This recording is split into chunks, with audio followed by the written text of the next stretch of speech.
In the words of Jim Hopper, mornings are for coffee and contemplation. And if you didn't get that thinly veiled reference, we are not a Star Wars podcast right now. Welcome to the Force of Other Stuff, where we are going to talk about Stranger Things. The internet may have moved on, but we haven't. We're still here, still ready to talk about this show, and I should introduce ourselves. As always, I'm one of your main co-hosts, Matt Boytner, but we have a guest this week. We have Imperial Remnant, who, I mean, is there... I'm trying to think of a Stranger Things version of Imperial Remnant, like the Abyssal Remnant. I would probably be like the Black Site science experiments on children. There you go. So what was the name of the Sarah Connor general in this last season? I actually don't even know. I forgot. It's so cool that she got to show up. But I don't know the character's name. Yeah. Well, anywho, we're talking about Stranger Things. Oh, yeah. Fantastic start. We're talking about Stranger Things Season 5.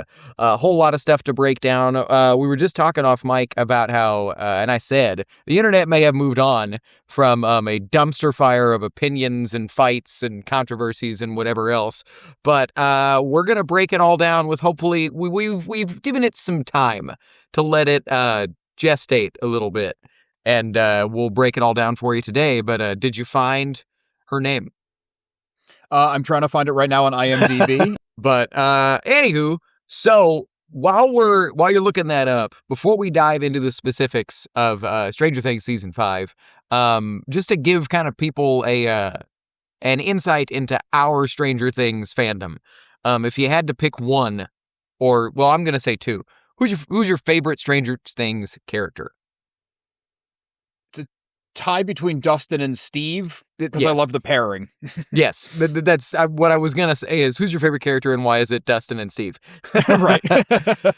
If you were to ask me around like season 1 and 2, I would probably say it was a tie between Hopper and 11. That's where I was at the time. Yeah, that makes sense. Yep. Yeah. And then not to dunk on him or anything or get super negative, but just as the show developed, I think that Dustin and Steve are a really great example of writers letting the show be what it is, right? Yeah. Yeah, because there was all that stuff going around that the actor who plays Steve, he was supposed to be the a-hole character that doesn't stick around. He was just the bully, and then they get rid of him. Yeah. But the actor was so charming, they're like, all right, we're going to pivot. We're going to do like an Andy from Parks and Rec, and we're going to make him likable. Yeah, he was basically going to be Billy from seasons 2 and 3. That was going to be the archetype. And then they were like, Joe Keery is just too much of Captain America. But so similar question, just kind of ranging all of Stranger Things. And this is difficult, and I didn't prep you for it. But if you had to rank all 5 seasons, how would you rank them? Oh, I mean, 1 is 1. 1 is the 100%. Best. Cool. Because it could have ended there, and we would have had this awesome look back at like 80s nostalgia, but modern times. We would have had this awesome tight story. Yeah, right on. And then it gets funky. Then it gets hard. You're gonna have to do this with me. Absolutely. So I think we both agree that 1 is 1. Sure, 100%. Is season 3 the mall, or is that right in 2? Season 3 is the mall. Okay, the mall and the I would Russians. put that second. Right on. Okay, cool. They lean full into it being silly fantasy, and you know your main characters are not in real peril, and it does take some of the edge off, but it's just so fun. And again, it's just such like an 80s, early 90s hit, because I used to get out of school and we'd walk through the woods to go to the arcade in the mall or hang out at the card shop or whatever. So it was like right in that prime area. And then you get to see, I thought Billy was an awesome villain. The actor did a great job. That was very cool. It kind of gave Mrs. Wheeler some agency and showed her trying to go off on her own. So it did a lot with all the characters. You know, Dustin kind of coming back from the camp and not really fitting in with his friends and inviting that whole thing in. Like, it was a really good development of them, like, kind of hitting that age where they're aging out of their childhood, but they're holding on to it at the same time. I appreciate that insight because it's, art being a subjective. All the reasons you mentioned with like it leaning into camp and everything, season 3 is my least favorite season. Okay. But that's Fair enough. That's a fantastic point. In many ways, I think I've wondered if, especially with how season 5 ended, I wonder if season 3 might be the truest to... I wonder if the Duffers were going to go that route, right? With it being such an 80s fun and nobody's in danger style setup, like you're saying. And a lot of people complained. I was one of them. Not necessarily online, but, I wonder if they were like, okay, we'll go horror with season 4. But because I would go... Go ahead. Sorry, I was going to say, it was a very big tonal shift from season 1. So, to put 1 and 3 next to each other, it's almost a different show. Yeah. But I think, because like with the end, not to jump too far ahead, but I saw a lot of people online complaining, like, oh, there was no stakes, no characters died. Like when Steve fell and it cut to black, he should have died. I'm like, it's not that kind of show. I never thought there would be maybe Hopper, but they already killed him and brought him back after the credits. So I just didn't see it happening. So that didn't really bother me. So season 3 being safe camp, I was just there to have a good time. That is a fantastic, that's a fantastic way to say it. There to have a good time.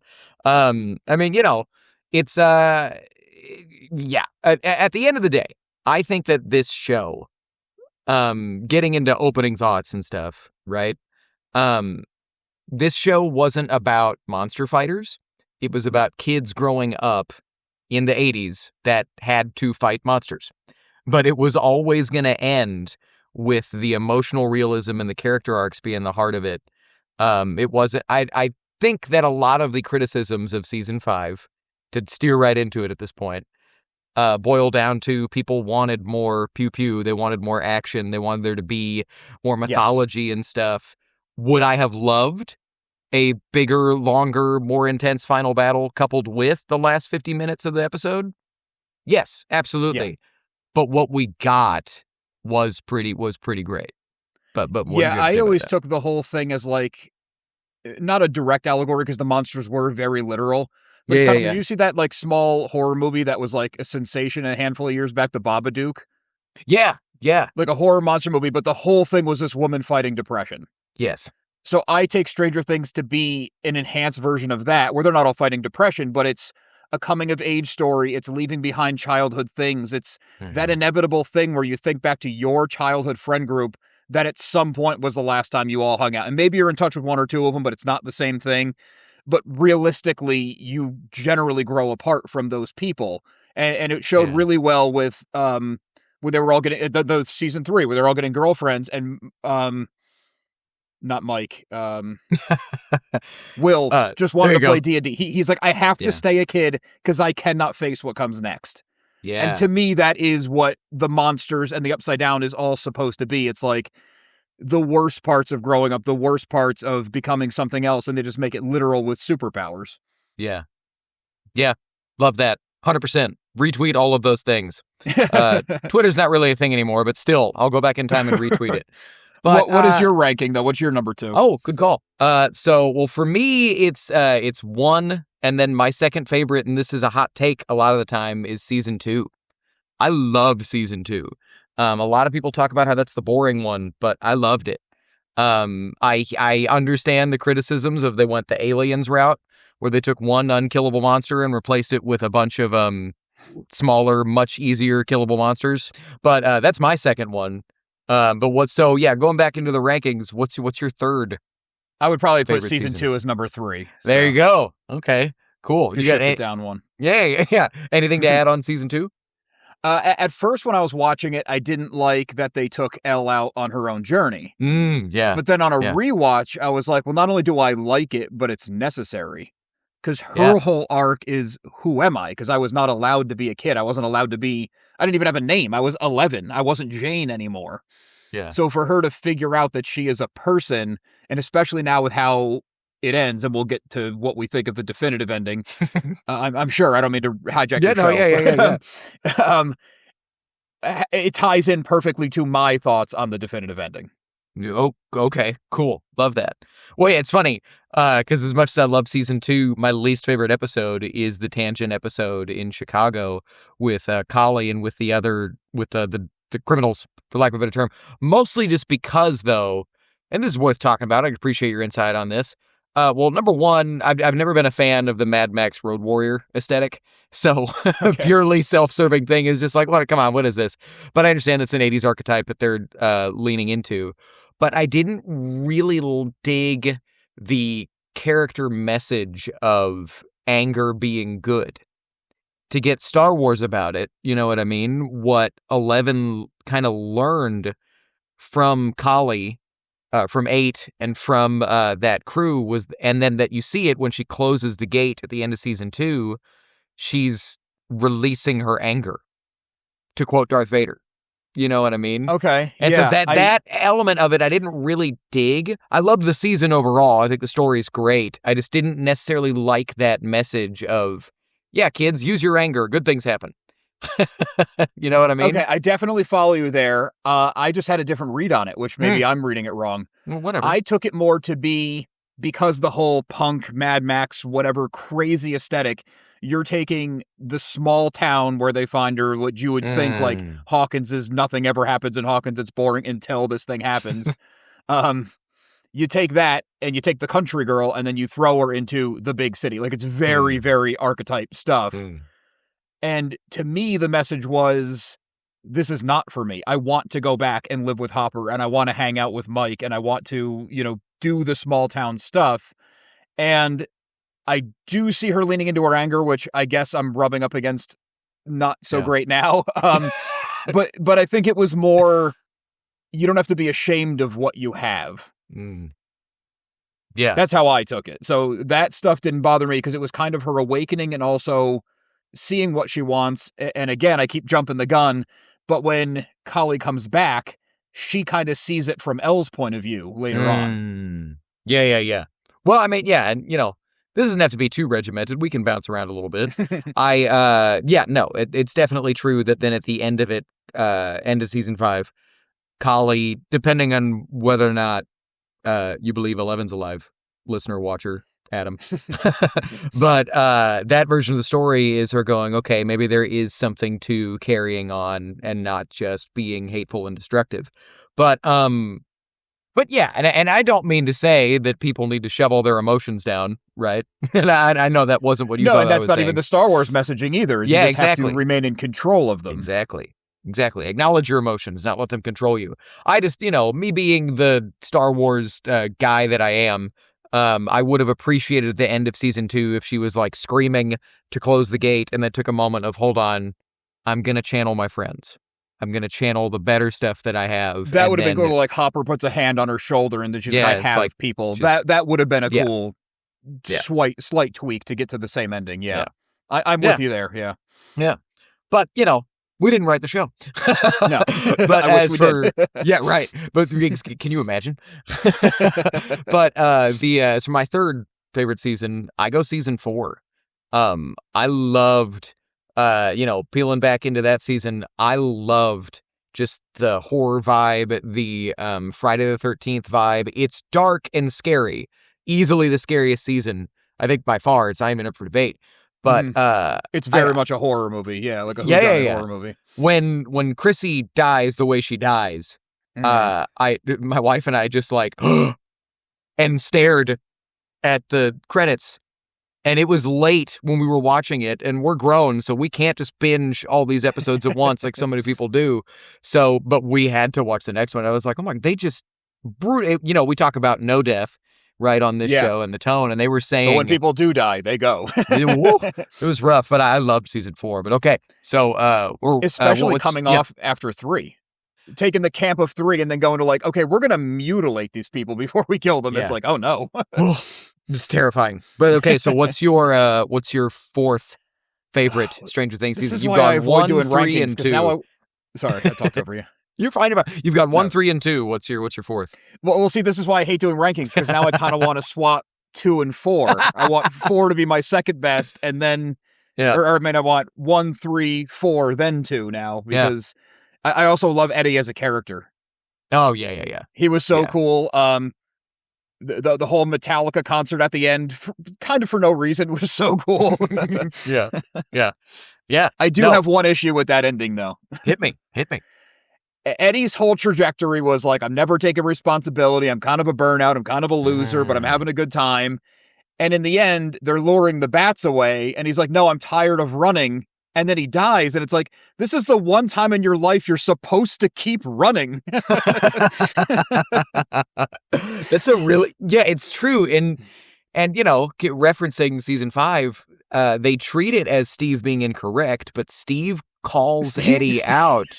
He's right on the money, and I felt bad because I liked Eddie. and I love that ending for Eddie of him getting to be a hero, but it could have been something as simple as he was running, and then, oh my gosh, they're over there. I have to take a stand here to stop them.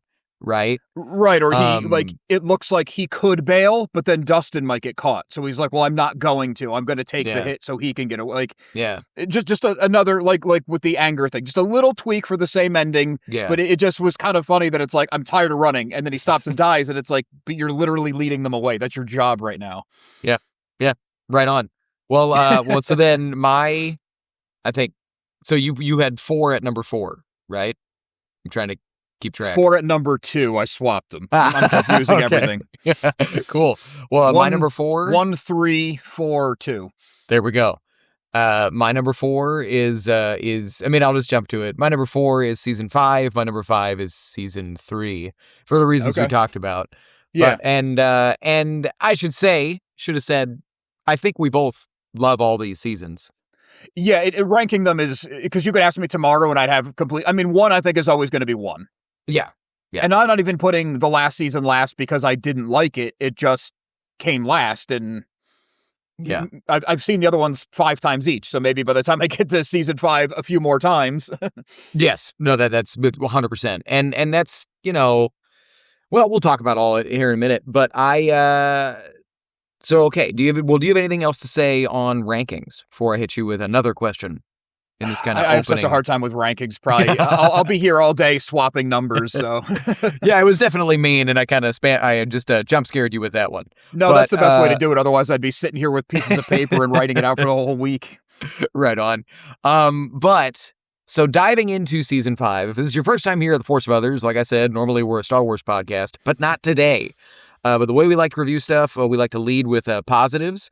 So we're going to list basically all the big stuff. Each of us will go back and forth that really worked for us, that we really liked. Then we'll be honest and fair and list back and forth all the stuff that we didn't really like with our room to discuss. Then we'll go into our discussion points or questions for each other just to say and wrap it all up with closing thoughts. But as we dive into the end of this show, season 5, the finale, all of it, before we say that, I got a question for you. What expectations did you have going into season 5?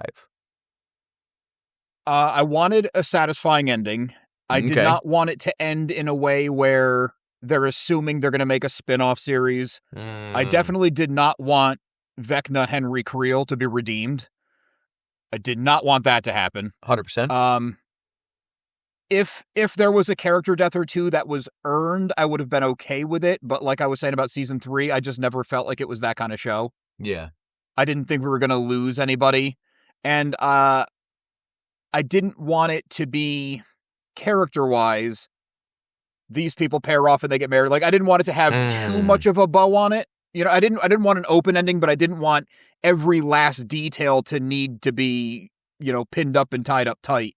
Because they're kids, most of them. Even the older kids are kids. Like, life goes on. Yeah. So I was hoping for that satisfying ending because this is a fan service season. So I wanted all the cool stuff. And then it delivered on stuff I didn't expect, but that's not what you asked. So, well, hey, how about you? Kind of all of that. It was funny. The biggest thing that I wanted, and this is just kind of to who I am as a nerd and the type of stuff that I consume, Star Wars and comic books and everything else. I kind of, in terms of the ending, everything you said about character was exactly what I wanted as well. I did, though, get caught up in the wanting some character death, which now that I've watched the whole show and I've kind of taken a step back, it's like, no, I think it's better the way it is because character death can be a cop-out. Right? Sometimes it's kind of easy make you feel something. Yeah, exactly. And sometimes it's easy to do that. It is much more difficult and, in my opinion, much more interesting to end the show the way it did, where they didn't die. They've got to move on with their lives and kind of mourn this this adventure that they all got to go on, right? It's much more real. Your life, like you said, your life goes on. But other expectations, I kind of what I was saying before, the type of media that I consume, I wanted it to be have a more open mythology initially. I didn't really like that going into criticisms, which my bad, I'm not leading with positives, but I didn't really like that all of the powers were tied into The Rock and Henry's blood. I kind of wanted it to be maybe more of a, I guess, kind of just to steal another franchise. I wanted it to be an X-Men thing where there could be other people that just have powers in this world. And I kind of wanted that to be a door that was open, right? Where there could just be other stuff. And in terms of expectations, yeah. No, I love what we got because what that was, tying in all the mythology there gave you the opportunity to have a final 50 minutes about growing up and moving on. Like, we have closed the door on that. And let's see how let's see what each of these people learned from this experience and who they are now as opposed to who they were in season 1. You know what I mean? And especially with the kids, we get to see what they're going to be like as adults, or at least as early adults, right? Where you get an inkling, yeah. Exactly. And but the only other expectation that I had, and you see this everywhere on the internet, I thought that the big rifts in the ground at the end of season 4 meant we were upside down was coming right side up, man. There were going to be Demogorgons everywhere. Yeah, it did kind of seem like a false promise that budget got in the way. For whatever reason, like, it didn't really, like, put me off when they just kind of like, oh, and they're covered with metal plates now, goodbye. I was just like, oh, all right. Because I kind of look at this, it's not a TV show, they're movies. They're long movies in multiple parts.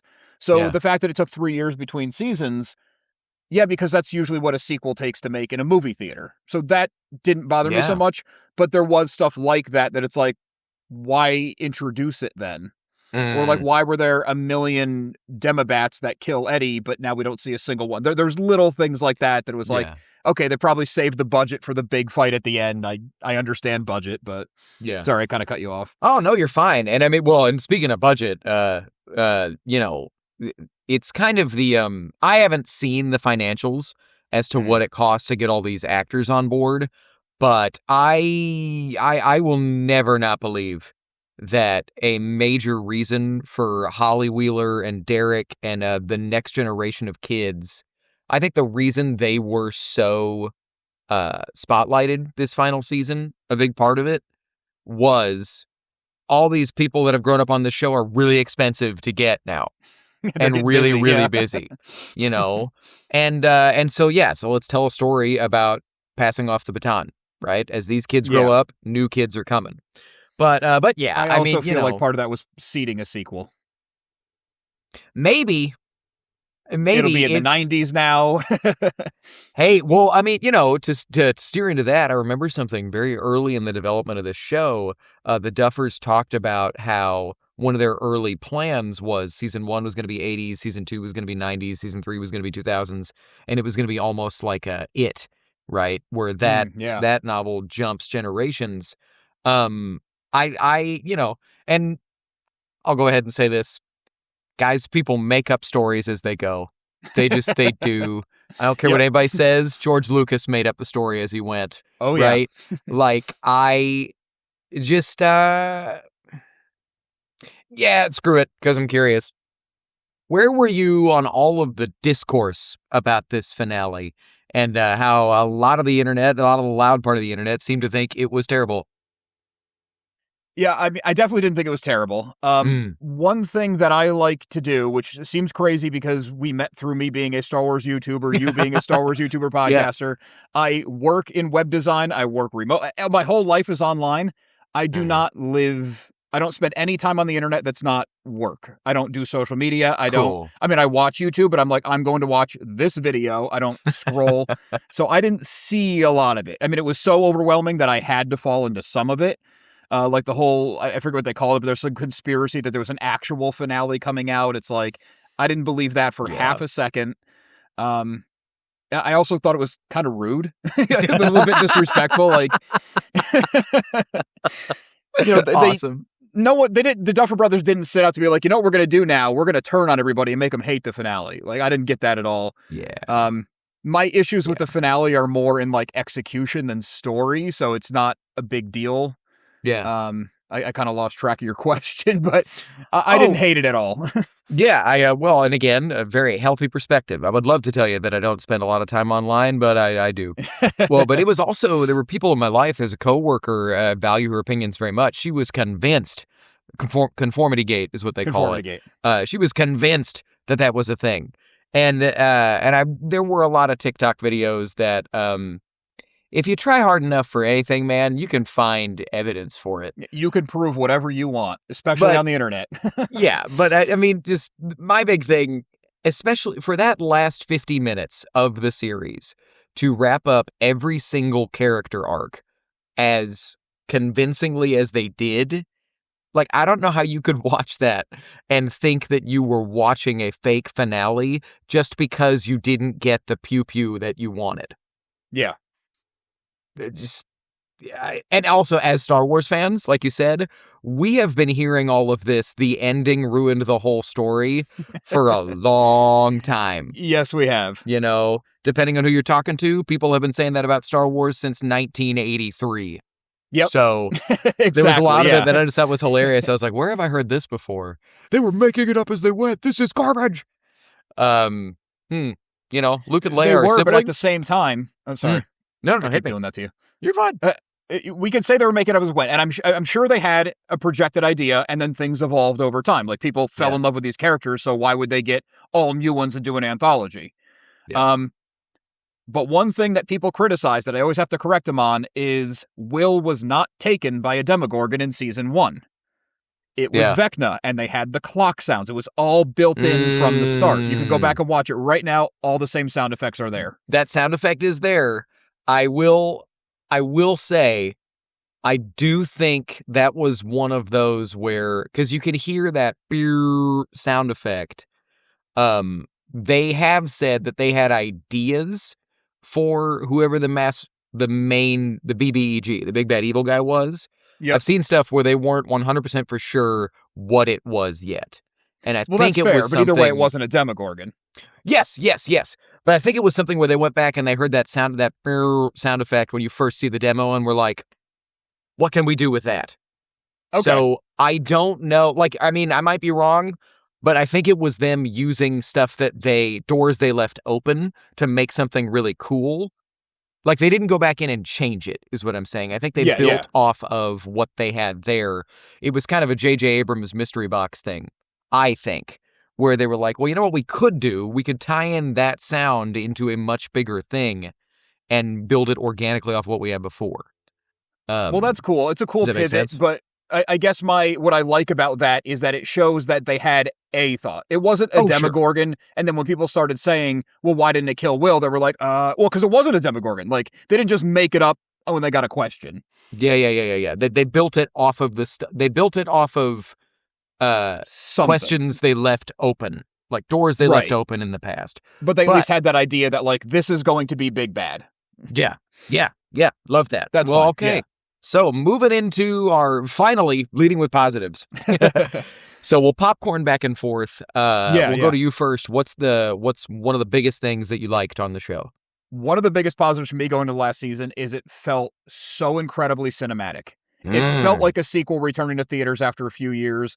I put time aside. I left my phone upstairs. I went down into my home theater. I did it properly, lights off, everything, do it big. And every episode drop was a movie. And that I loved. And it felt big and it felt powerful. And they didn't have, like, Demogorgons and Demobats dying every 2 seconds, but then, like, inviting the powers in with Will, and it actually tracks and makes sense. And just the reuniting of characters and seeing them be friends again. Because with the whole, like, California offshoot, I kind of hated that Mike was, like, abandoning his friend, which is part of growing up. He had a girlfriend, he was distracted. I'm not criticizing it. Yeah. But to watch it, you're like, no, come on, you're friends. So I loved how big and cinematic it did feel.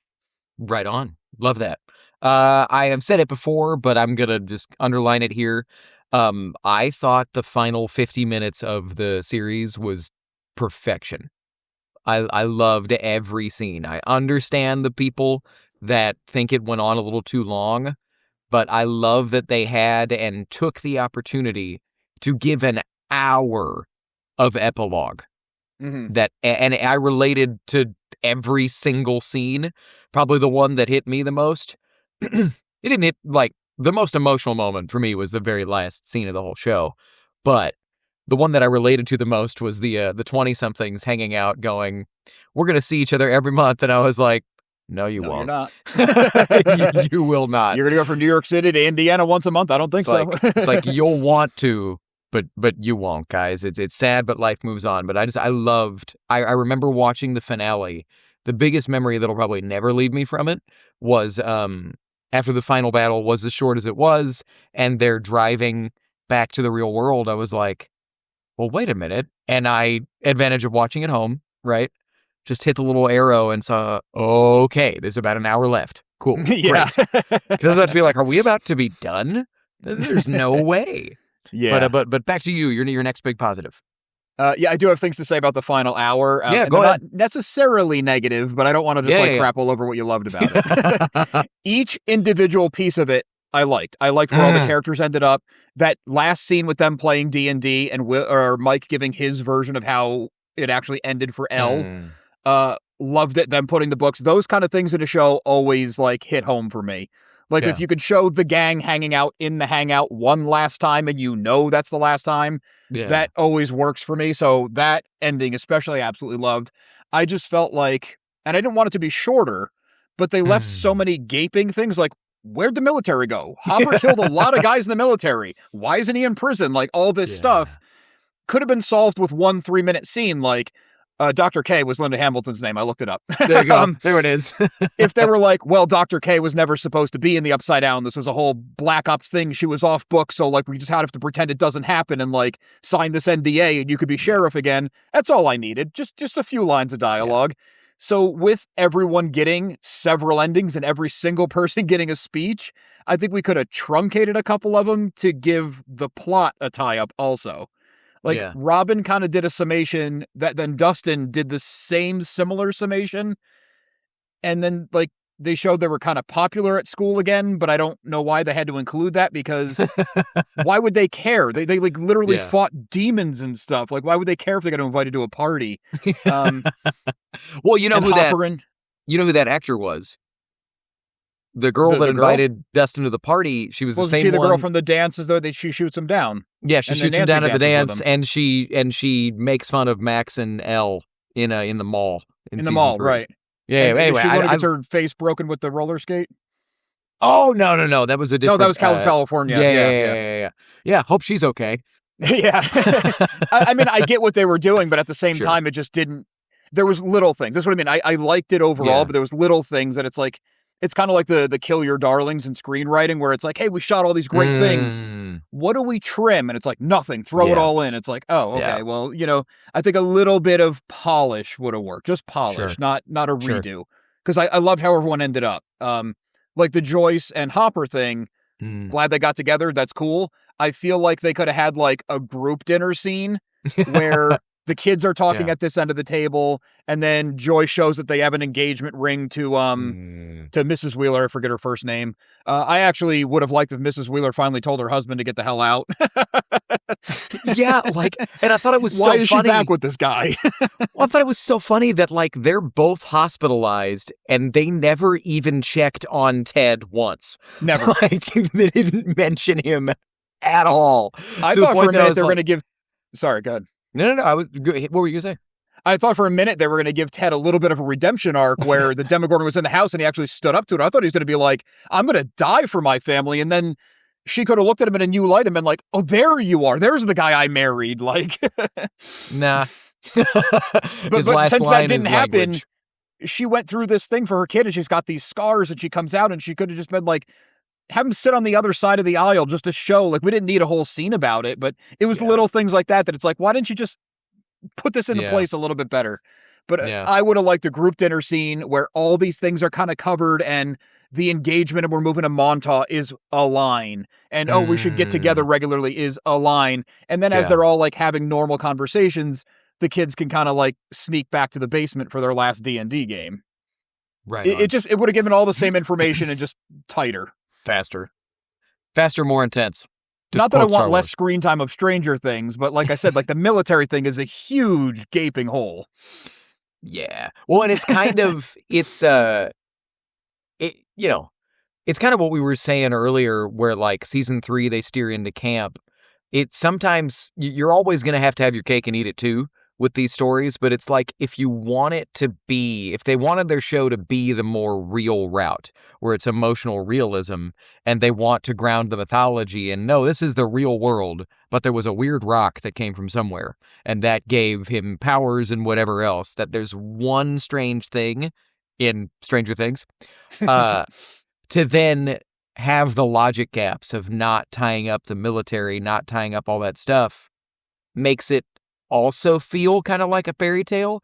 It's like, which one do you want? Do you want it to be silly emotional camp, or do you want it to be real world, Mm-hmm. But even silly emotional camp, they could have just had a line like, well, Dr. K was never supposed to be doing that, so they just said, as long as I keep my mouth shut, we're good to go. Like, that's all I needed. Well, and just the military stuff, it was cool that they were there. I mean, sure, because what they did with 11, I liked, and that's kind of, I think that's why the military was there. They needed there to be a reason for her ending to be what it was, right? Yeah. But how are you going to put the military on season 5 and not put Dr. Owens in season 5? Where is he? Well, last we saw him, he was calling the guy a bitch, and calling him a son of a bitch, and he was tied up when he gave the order to shoot 11.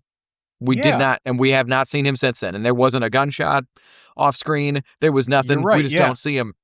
Yeah, the total hole. Well, where's our guy? I love him. But anyway, next big positive. Right. Next big positive, maybe, I didn't think there was a lack of action. I thought it was cool. Like that, cool. The first time you see Will use his powers, because you even think like, oh, are they going to go there? Are they going to do that? And then they do it in like a big way. But they also made his powers a little bit unique to 11's and to Vecna's. Like, it seems like whatever this thing is manifests itself a little bit different in everybody. Like Kali had the mental projections, where Elle was more typical, what would it be? Telekinesis? Yeah. Sorry, my dog is barking. Serious hush. Good boy. So I will say I liked the action, because even the final battle with the big bat, I didn't think it was too short. I thought it was cool that all the kids got to do something. They're fighting the Mind Flayer, I think it was at that point still. Yeah. And then you have the Elle and Vecna fight happening right inside of the thing. Yeah. And I also thought it was cool that Joyce got to do the final blow. Yes. That was cool. Yes. Did not expect it. Yeah, well, then, did you have any expectations or any thoughts as to who was going to get to kill Vecna? I just assumed it would be Elle. Fair. Maybe Hopper, but... Yeah. And of characters that went through the most trauma, I mean, but it might be Joyce. After everything that she had to go through with almost losing kids. It might be, yeah, because she was also kind of a mother to the group of kids. Yeah. Yeah. But right on. Well, so my next biggest positive thing that really, really worked for me, something you mentioned too. Oh my God, dude, I was so happy Vecna stayed evil.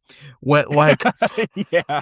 When we were getting the moment with Will talking to him or whatever, and then everybody's crying, me and my wife both we're like, come on, no. And when he said, I chose this, we both went, yes! Yeah. And I was like, because his monologue in season 4, when he finally turns heel, right? Mm-hmm. And to mini 11, right? Yeah. About how, just that he's so nihilistic and he's so evil. He sees no reason for anything. That's a villain. That's a psychopath. I was very, very afraid that they were going to say, nah, dog, the blood made him evil. Because I did not want that. I was very, very happy that he stayed a villain, which felt very 80s to me, right? Yeah. You have your super, super good and your super, super bad. Let's tell a story. Yeah. You don't need to make everybody redeemable, and you don't need to make every villain sympathetic. Yeah. Yeah. 100%. Right on. Next big positive for you. I feel like it shouldn't be hard to think of them. Oh, I've got so many. I can keep rolling if you want.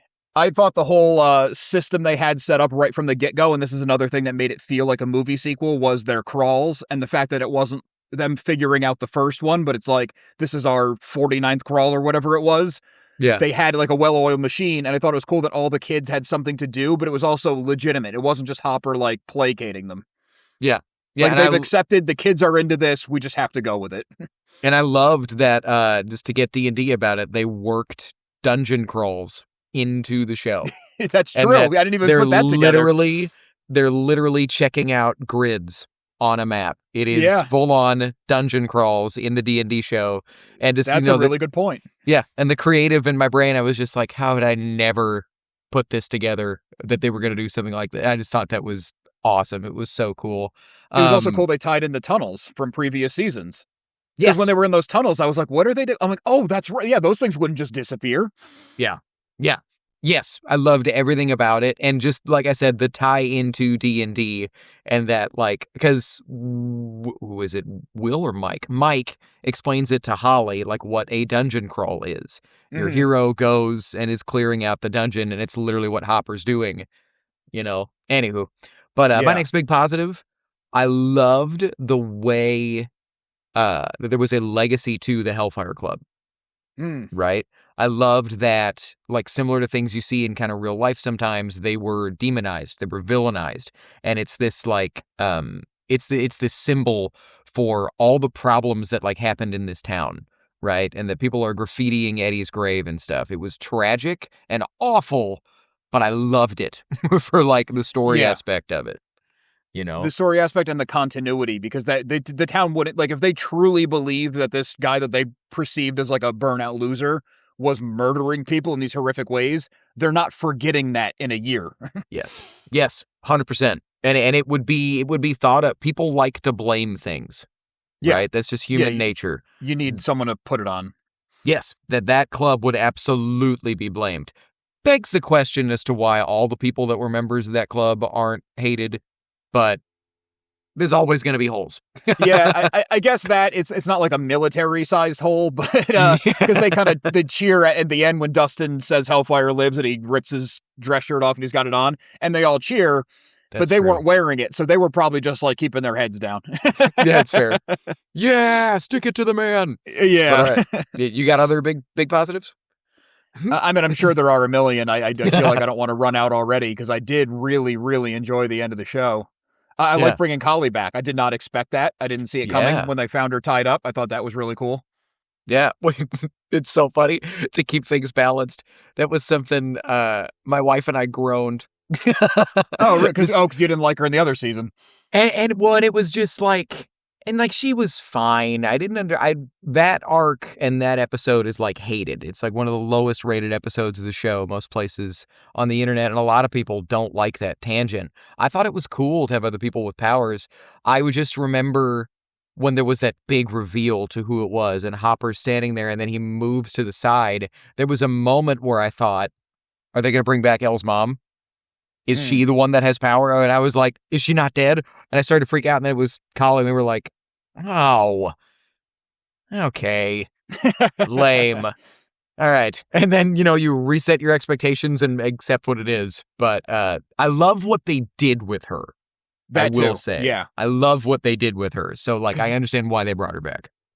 A couple things. First, the reveal of her, that was one of those times where I was only going to watch. I was trying to space the episodes out so I could get to the next episode drops without a huge gap.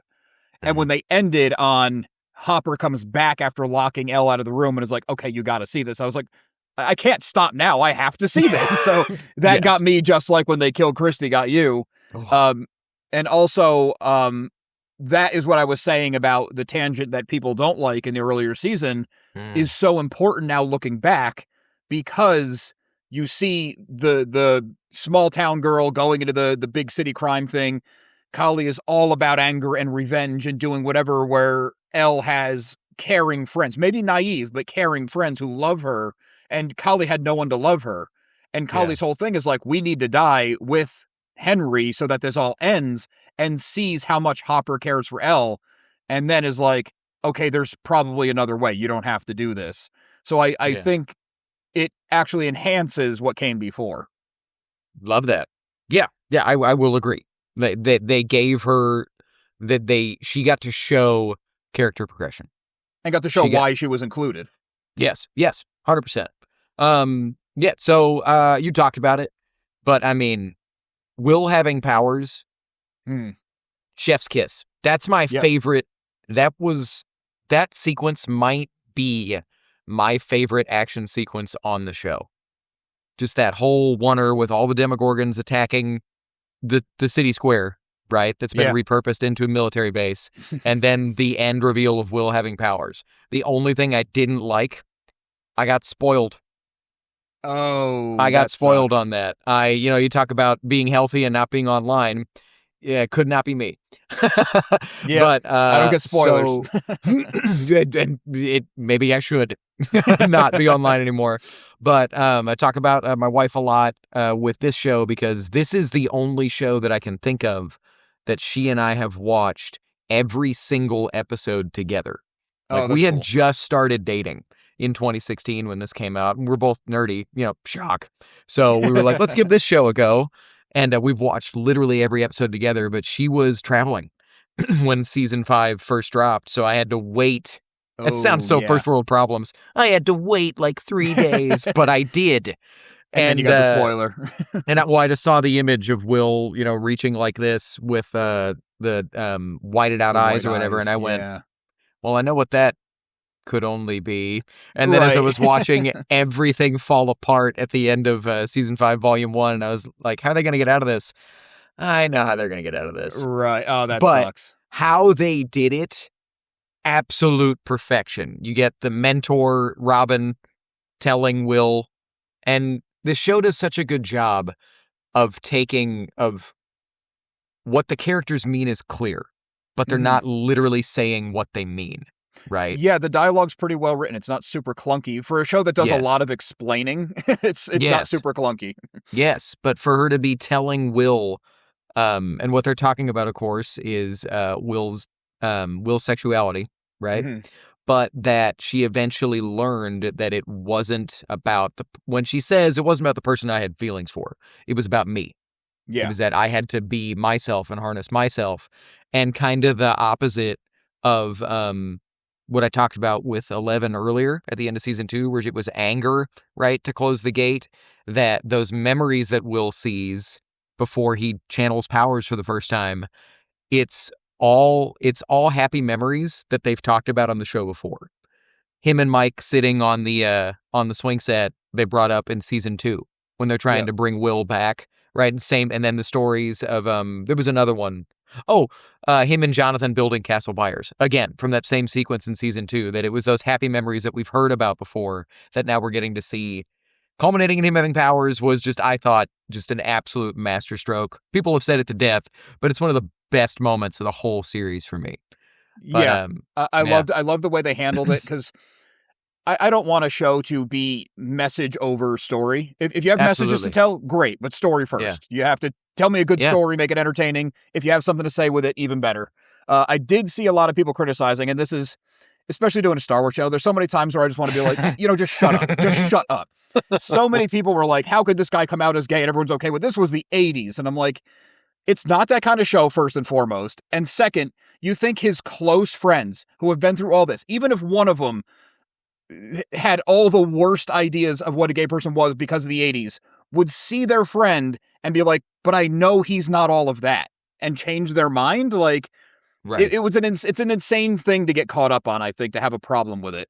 And they mentioned him probably most likely being gay in like the first or second episode of the entire thing. So if that is your big hang up on this, like, just stop looking to have a problem with it. Yes.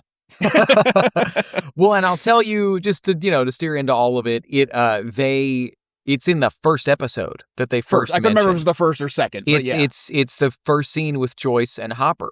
Yeah. And it's done and he's like, very, well, is he? very... And she's like, does it matter? Exactly. And it's done that subtly to where, like, I didn't get it on the first watch, right? I just thought it was kind of a silly moment of Hopper being weird and Joyce being like, bro, who cares, right? Yeah.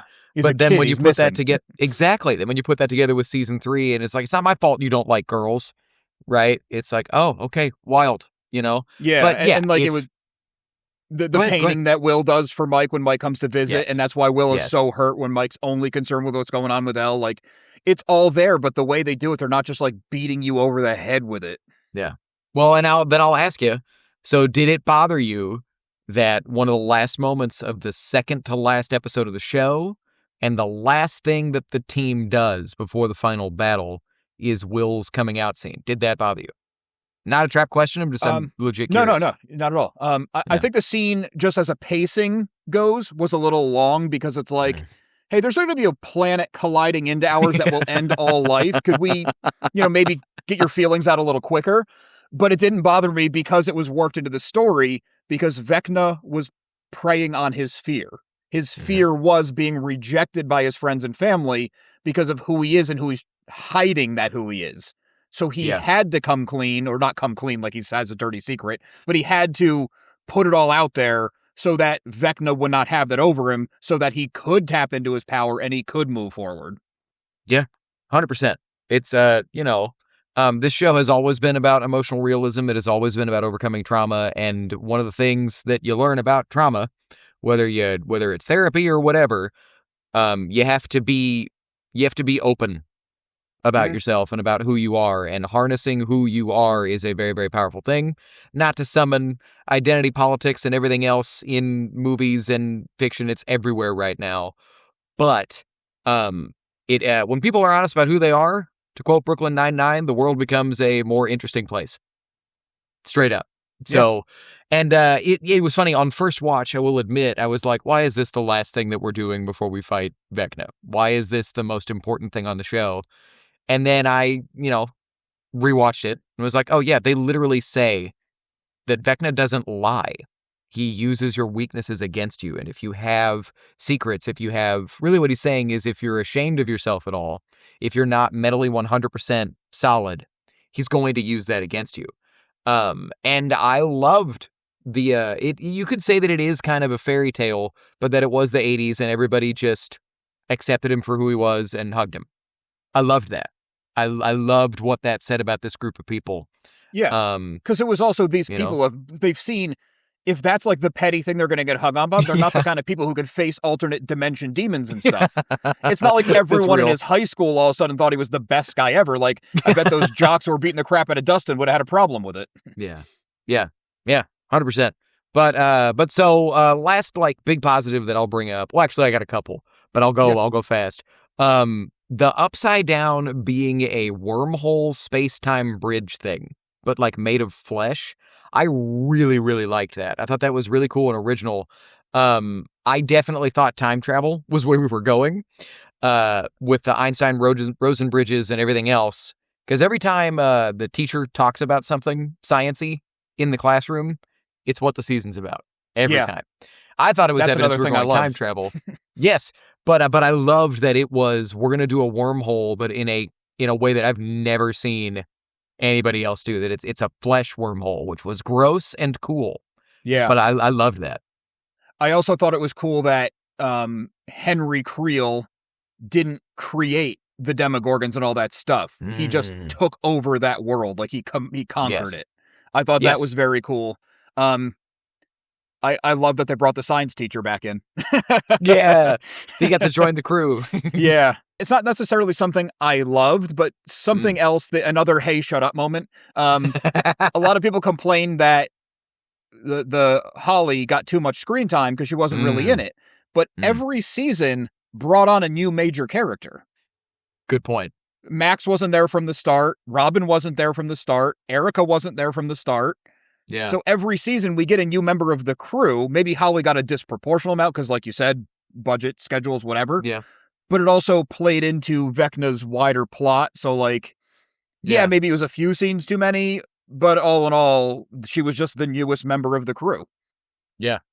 Yes. Love that. Well, okay. So last big we have talked about it before, but I wanted to underline it just for me personally. Just the last minute to 2 minutes of the show. I loved them playing D&D together, and I loved D&D guy myself, so I loved Strahd showing up. We've done Vecna. Let's acknowledge the other major D&D baddie, Strahd von Zarovich. Thought that was hilarious. I love that we got to actually see them. It's the most D&D time we've seen, right, on the show. And I love that it was silly even and more hokey. than the first season with the throw the fireball. Yeah. Yeah. But the moment of, being a theater guy, kind of finding a way to give your characters a bow, right? That them putting their D&D books up on the shelf, and that each of them getting a moment alone walking up the stairs. But then as really the guy that was always kind of the lead, or kind of the point of view character in many ways, but Mike, as he's leaving and doesn't want to, his siblings and her friends run right past him and go right to the table, and that he just has that maturity moment of like, yeah, it's over for me, it's not over for them. Yeah. Right? There's always going to be another group of D&D nerds. There's always going to be more kids. And I loved everything about that. It's as close, that whole last moment of him walking up the stairs and closes the door, that's the closest we're ever going to get to the old sitcom ending of the last character taking a moment to look around the empty set, turning out the light, turn off leaving. The lights. Yep. I'm not saying I want shows to bring that back, but I thought it was hilarious that it was a way to kind of give that feel without it being. I didn't think it was cheesy at all. I ate it up. No, I loved it. That last D&D scene, that was like the ending for me. Yeah. Love it. Okay. So, do you have any other major positives, like something else that you want to shout out that you really, really loved? I'm sure something's going to come up as we talk. We can move on. Okay. So now it's time for the part that, my metrics tell me a lot of y'all skip to. But moving to our respectful dislikes, things that didn't work for us, dislike struggles, things that didn't quite work for you. What's your first one? I feel like I already did my dislikes. The military plot hole is the biggest. Yeah. Like, if I ever talk to somebody who's like, yeah, the show was fine, but what about the military? I have nothing. I can't even create something. The only thing I can come up with if I was like in a writer's room would be some part about this was not supposed to happen the way it did. So the government wants to bury it and they sign NDAs. That's the only thing I can come up with. And they could have fixed it with 2 lines of dialogue, 90 seconds of screen time. So it bothers me that not only is it a gaping hole, but it is such an easy one to fix. Yeah. Well, and, we kind of said this earlier. I think the reason that the military existed in this season at all was to warrant the tragic pseudo bittersweet ending for 11, depending on how you interpret it. They had to be there. I have no problem with that. It's just the fact that they leave and Hopper killed multiple people in the United States military, and there's no consequence for it. Well, but that's what I was going to say. For as soon as they showed up, I was watching going, why?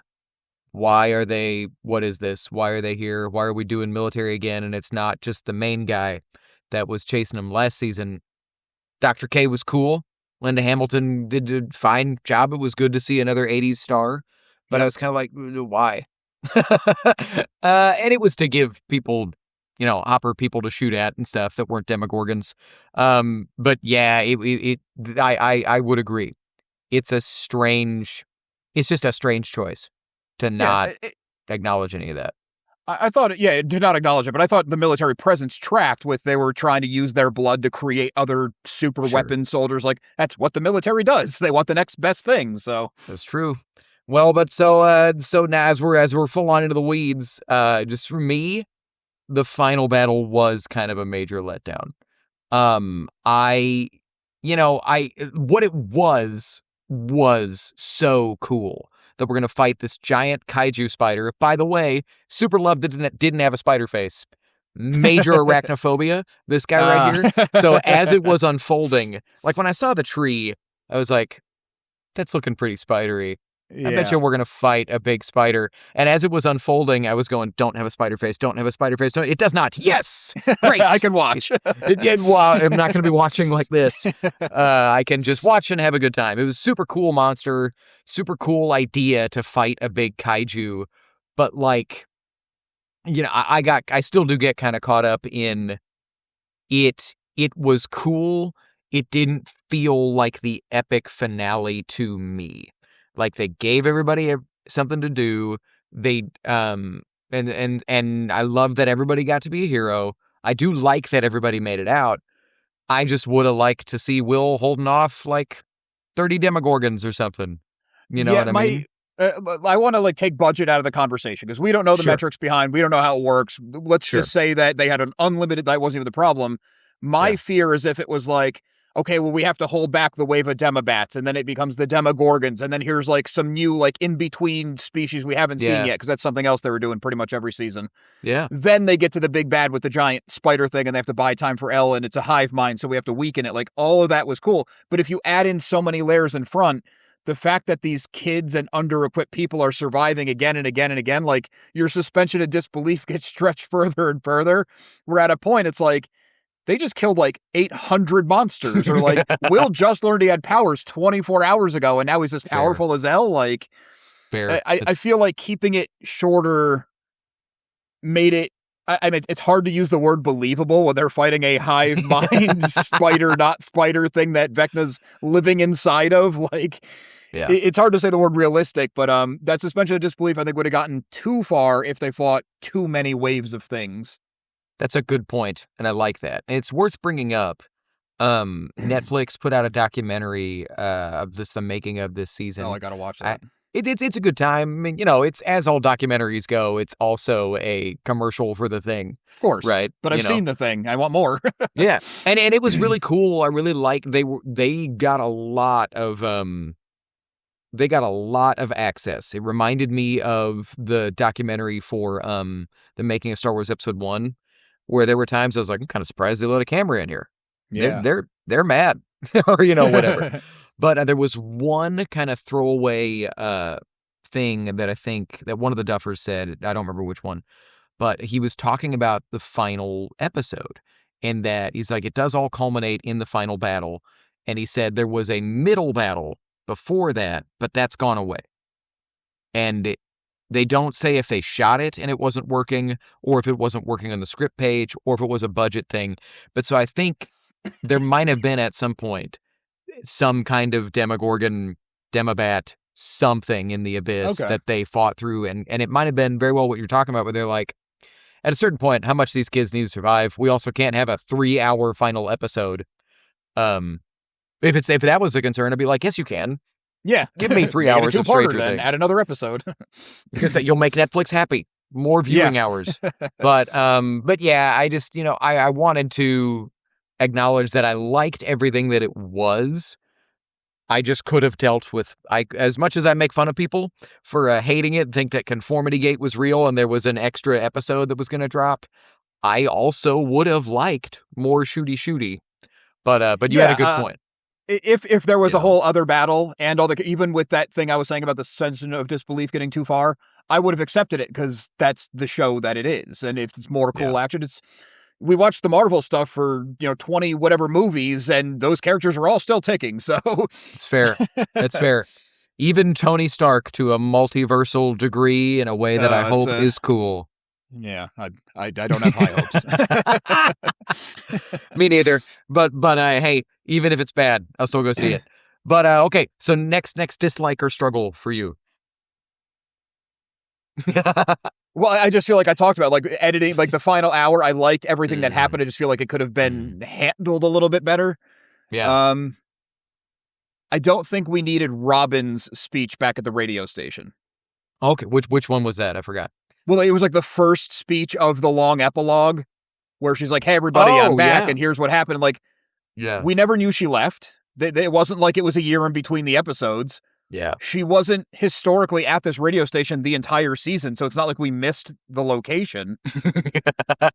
She just kind of dumped some exposition and left, but then Dustin said a lot of the same stuff.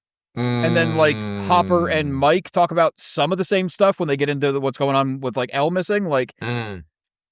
I like Robin as a character. That just felt like one that was already covered in other places, or if one little detail was missing, if Dustin was having this huge long speech, they could have fit it in there.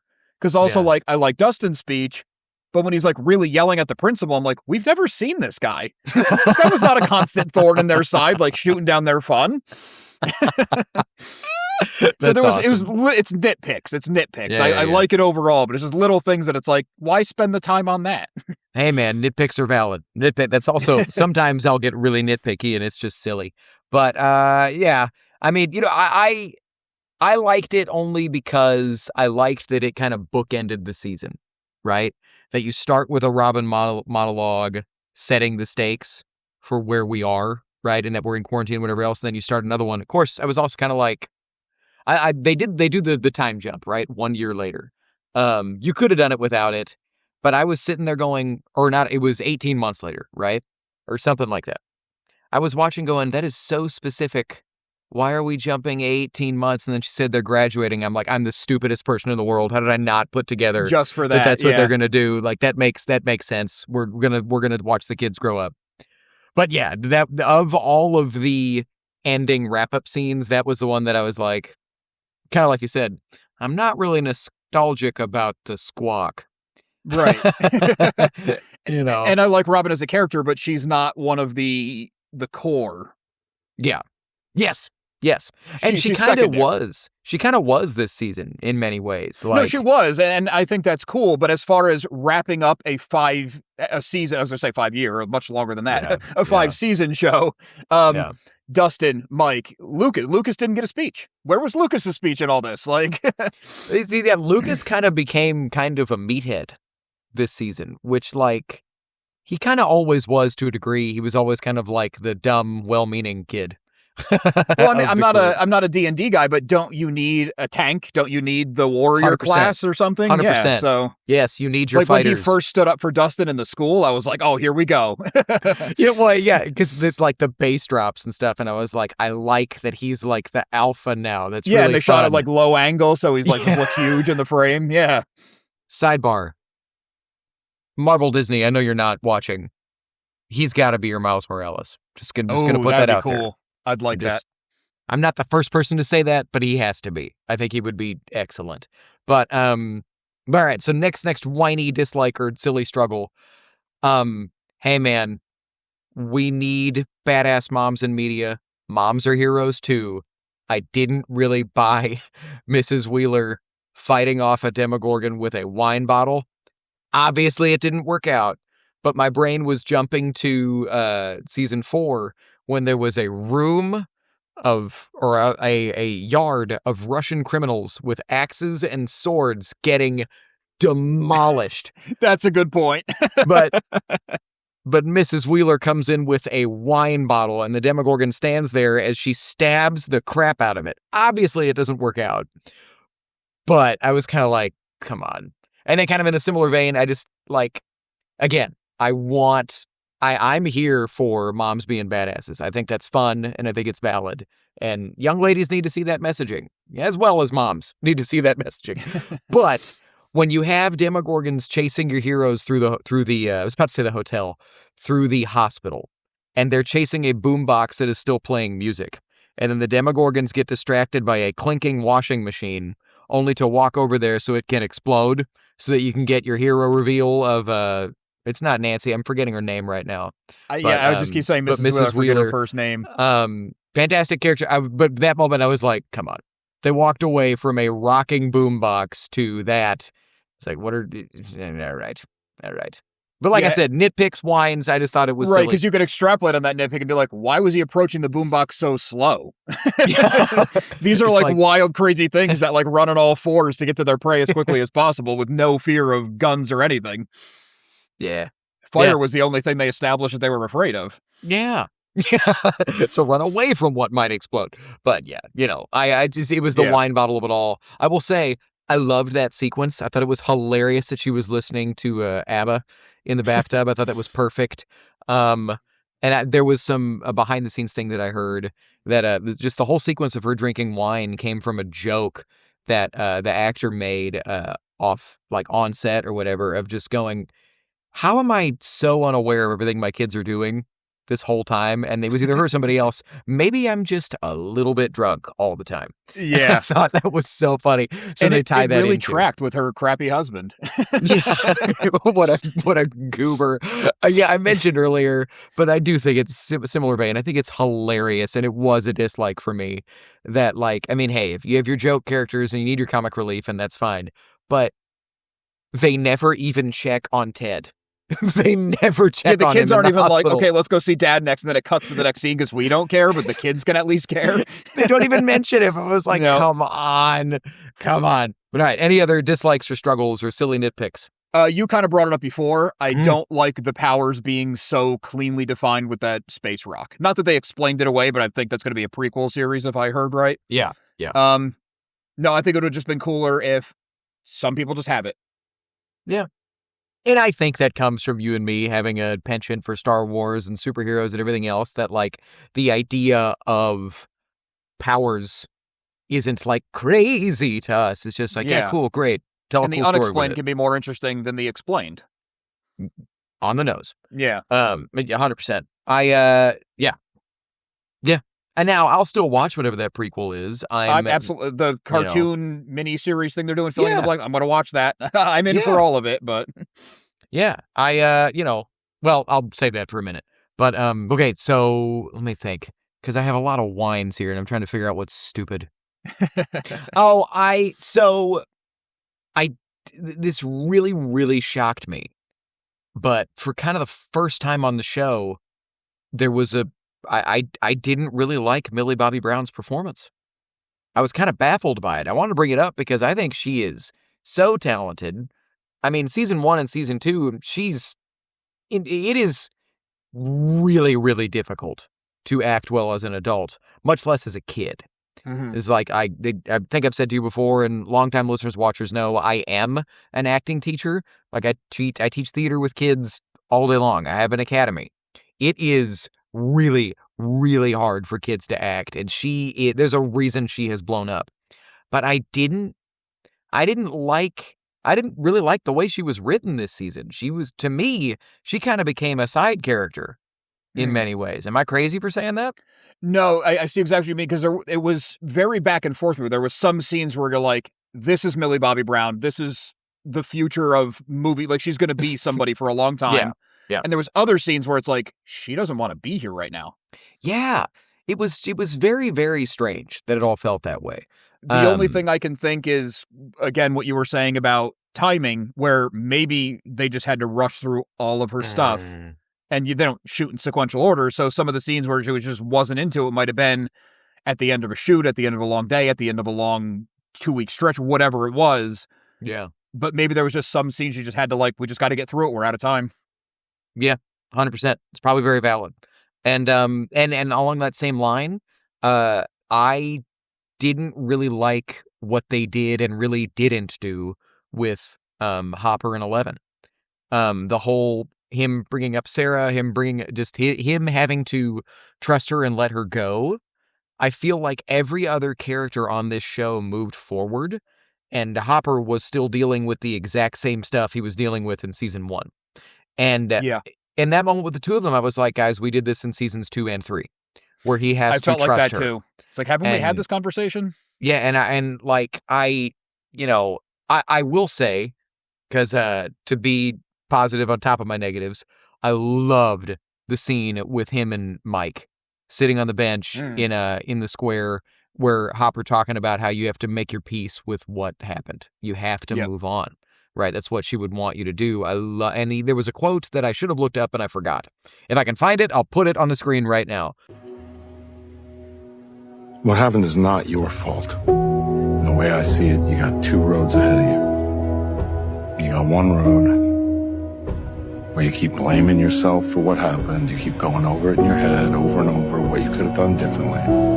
You push people away and you suffer because that's what you think you deserve. And then there's another road where you find a way to accept what happened. Find a way to accept her choice. Doesn't mean you gotta like it, doesn't mean you gotta understand it. never think about it. You just accept it. You live the best goddamn life you can. But what he said about moving on and how important it is was awesome. But I didn't like the journey to get there because I was like, dog, you've been learning you need to trust her for like 7 years, real lifetime. 3 seasons of showtime. How cool would it have been is when they're doing like that training course thing that they had her on, and he keeps saying when you get your time down, you can go on the run. If it showed the clock and she did not get the time, and he's like, you got it, kid, let's go on the run. Yeah. Like if just that little flip, and he's like, now he's trusting her, they're in it together. He knows she's going to be doing it anyway, so at least he's by her side. Yeah. And conflict creates story, right? So they couldn't have everybody just getting along. But if they had been going into the Upside Down like a team, these are the heavies, we're putting them in together, right? Yeah. And then maybe... How much more effective if you do find Vecna. Yeah, exactly. And maybe it's both of them go... And you can steer into what they ultimately did of the season, starting with Hopper feeling like he needs to sacrifice himself, and then ending with 11 feeling like she needs to sacrifice himself. If you have that be the tension from the jump. We didn't write the show, but we're pretending we did right now. It's easier in hindsight. Exactly. Hindsight's always 20/20. But if they're this perfect team that's perfectly in sync, that both of them have a pseudo death wish, right? Or that, but for the benefit of the other, yeah. But for the benefit of the other, and then you're getting into kind of to bring up Marvel again, a Black Widow Hawkeye thing of like fighting for who gets to live. But anyway, all that to say, just I thought that Hopper and 11, well, Hopper especially was kind of in stasis. He was going through a lot of all the same stuff we've already seen him deal with. Yeah, that's true. Thought. But I got two more silly nitpicks. But you got anything else that just didn't really work for you?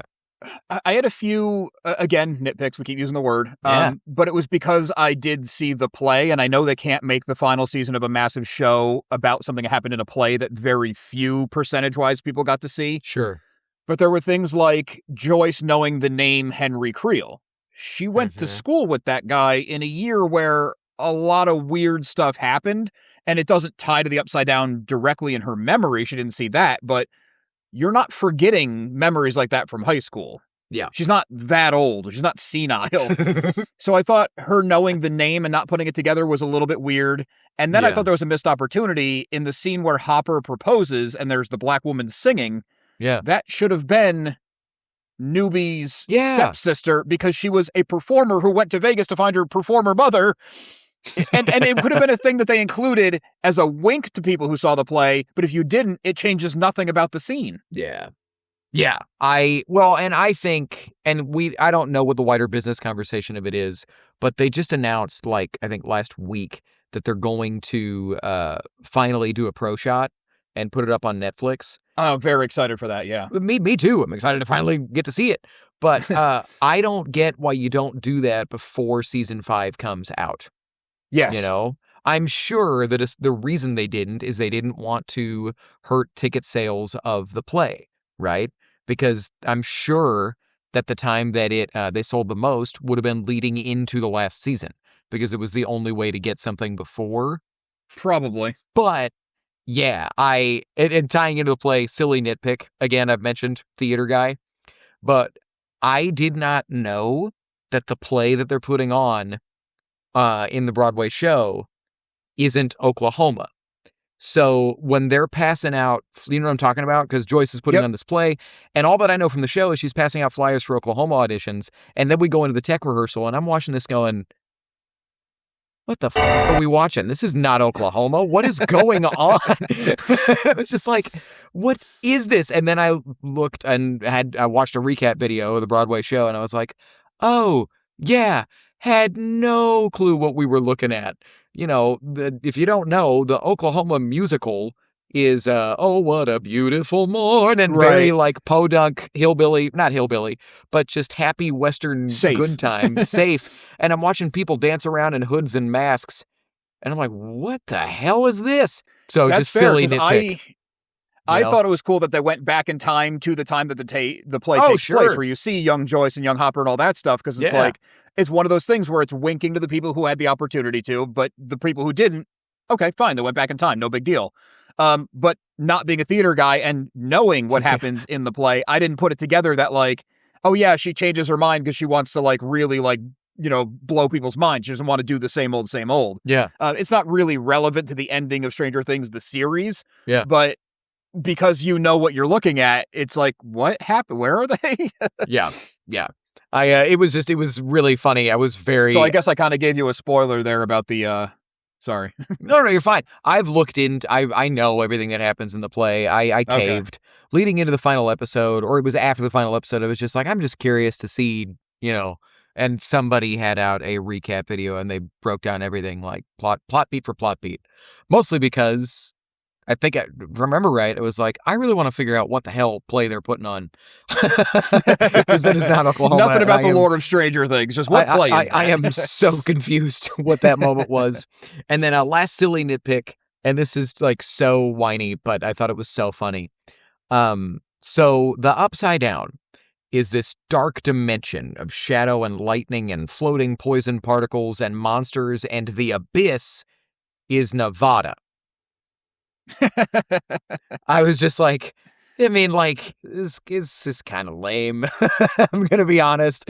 Because I think that it just would have been more cinematic if your setting for your final battle was something that looked like the Upside Down. Like the Upside Down is one of the more creepy, cool, strange cinematic settings I've ever seen on screen. Yeah. And then the abyss is the Grand Canyon. Full stop. It's like, not a creature in sight. Yeah. It's like, they're just walking through the desert. It's kind of weird.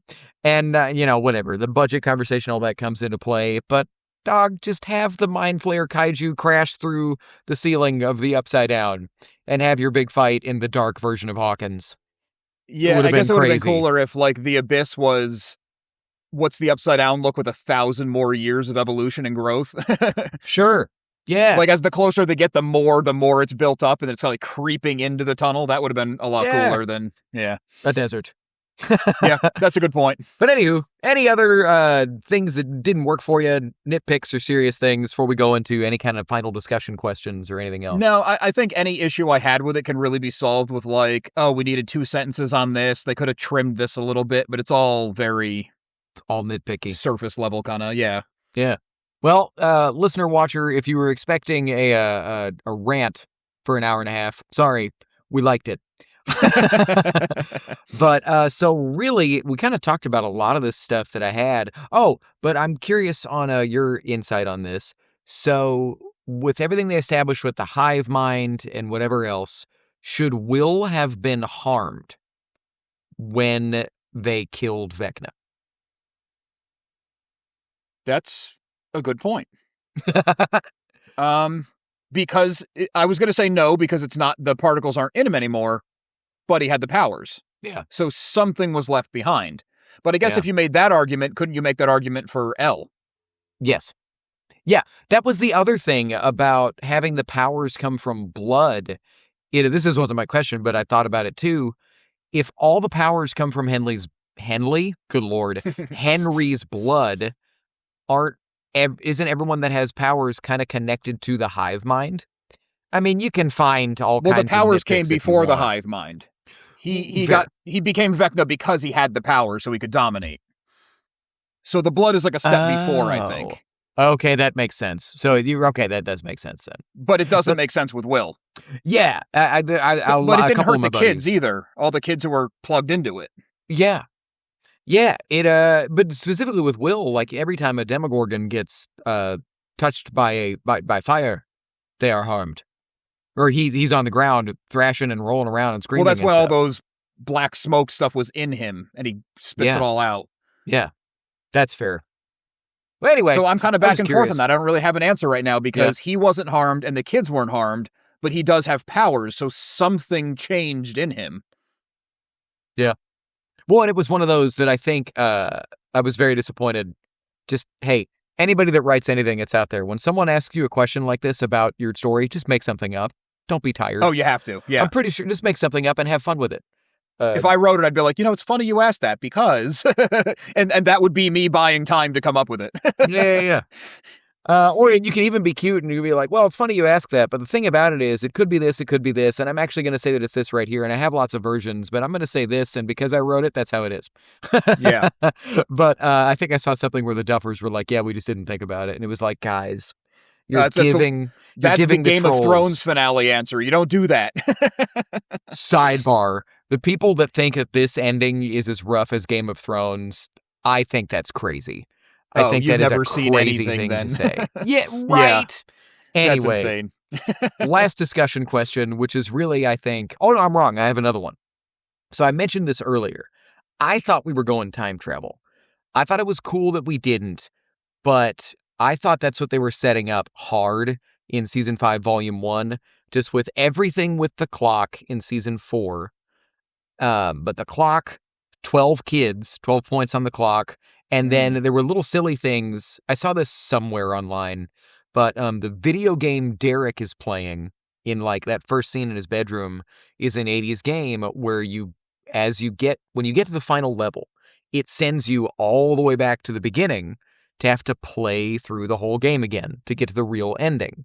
But the clock, 12 kids, Einstein Rosenbridges, and he says, Mr. Clark in that speech talks about time travel. All these things would be possible. I thought we were going time travel. It was fine that we didn't, but I definitely thought that's what was happening. So I don't know if you had any of those similar thoughts. Time travel never occurred to me because I had already accepted the... I thought the Upside Down was the only alternate dimension we were going to be playing with. I didn't think it was going to be like a whole literal other planet. But no, it never really occurred to me with time travel. But when you said 12, the hands on the clock, that does make sense. But also, if you watch those conformity gate theory videos, it's like they pull a lot of stuff that in the right context can make sense. So it's true. I'm kind of glad they didn't, just because it's like, that's another huge concept to introduce right at the end. 100% valid. And expectations are expectations, and theories are theories, and and again, as Star Wars fans, kind of what I feel like I say a lot in comments on our stuff is, hey man, just because the show didn't do what you wanted it to doesn't mean that it's bad. Yeah, I find myself saying a similar version to that too, is like what you wanted it to be and what it is, you can't judge what it is based on what you wanted it to be. Yeah, you got to review what it is and make conclusions from that. But right. But okay, so last discussion question, which is in many ways kind of, I think, the fundamental thing to ask after this season. And I love that they did it in a way where there's no wrong answers. But Adam, is 11 alive? I take Mike's story at his word. 100%. Me too. There's that whole conversation with her saying, you're the only one who gets me. You're the only one who's ever understood me. You have from the beginning. So 15 minutes later or half an hour later, whatever it is, when he is saying, I think this is what it is because of how everything played out. And then it shows like the flicker in her hand when she's in like the maelstrom and all that stuff. Mm-hmm. I think all those pieces do line up. That is what happened. She did fake her death so she could get away, so that they could all be free, so that she could be free. And it was also a thing in, I forget who came up with it. It might have been Hitchcock, but you can tell the audience a lie if you say it. You can't show the audience a lie. Okay. Because then the audience says, oh, that happened because you showed it to me. It's something along those lines where, like if you show something outright and then they're like, no, that's wrong, and you're not playing it as like, well, this character believed it because we're tricking him because it's a heist or whatever, it's kind of just bad storytelling. So I think what Mike's version is as true as it's going to be. 100%. I sidebar, this was another big like. I mean, yeah, I think she's out there, exactly where Mike kind of envisions her being, right? But I do love that they do it in a way where it's kind of just unbelievable enough that you could still see it as she just died. She's just dead. You know? But I think it fits the fairy tale. I love that it's bittersweet, and that they found a way to make it tragic and I don't want to say happily ever after, but tragic and happily ever after at the same time, right? That it's a little more like real life. That's like the analogy part of growing up is like you're probably not spending the rest of your life with your first crush when you were 10 years old. It's probably not, like, it's just the reality of it. Like, statistically, it's probably not happening. So, especially going through this kind of trauma, because once the trauma is over, like, are you bonding over something else? Like, what do you know, like they showed Lucas and Max, I would think from a realistic, like, psychological standpoint, eventually they grow apart. Yeah. Because their whole relationship is built on this insane thing. Like, not to say they don't like each other, but it's just not the same afterwards. But for 11, because I actually saw something. I saw two people have a similar thing. I wouldn't call them out by name even if I remember, but I don't remember who it was. But they were saying how disgusting it was for the Duffers to do that, because they're like, you're telling people with trauma that the only way is acceptable is if you don't make it anyone else's problem and you just go off on your own. And I'm like, I think you really misunderstood what they were going for. In a lot of their eyes, she's 11. Now she can go off and be Jane. Yeah. And they'll always have the memories, and they'll always care about each other in that way. And like, if in 20 years they do a reboot and adult Jane shows up, as long as they do it right, I'm all in for it. But I don't think it was anything of like, your trauma annoys us, get out of here. I think that's a crazy take. 100%. Well, and that wasn't that at all. It was that people are going to use her powers to harm other children and other moms. And so she's being the scapegoat, but it wasn't running from trauma. This show is like, if anything, it was a fresh start. Exactly. Like, the running from trauma, the trauma is unfixable ending would have been her just dying with no hope of redemption. Right. But, which is also part of why I think, I'll just say it. I think she's out there. I think she's, and also to say it again, that's the kind of show it is. Yes. 100%. And not to say, listener or watcher, that you're wrong if you think she's dead. Not to say that, but no. But I believe. Yeah. I mean, if the Duffer Brothers come out next week and they're like, oh, everyone who's been asking, like, we thought it was clear, oh, she's dead. I'd be like, oh, I didn't see that coming, but okay, they said the thing. I would be so sad. Honestly, if they ever confirmed it either way, I'd be like, guys, come on. You're messing just with leave it. You're messing with the fairy tale element of this. The only way I can see them confirming it, and this is just how Hollywood works, is in 10 years, it all happens again. Vecna's back, or Henry's back, or there's a new threat, or whatever it is. Yes. And so to talk about just the future of the show, obviously we're getting the cartoon Tales from 85. And they have said that there is a spinoff coming. And that the Duffers are going to be involved to a degree. The weird part of it is, I don't know how involved they want to be, because they've been doing Stranger Things for like 10 years now.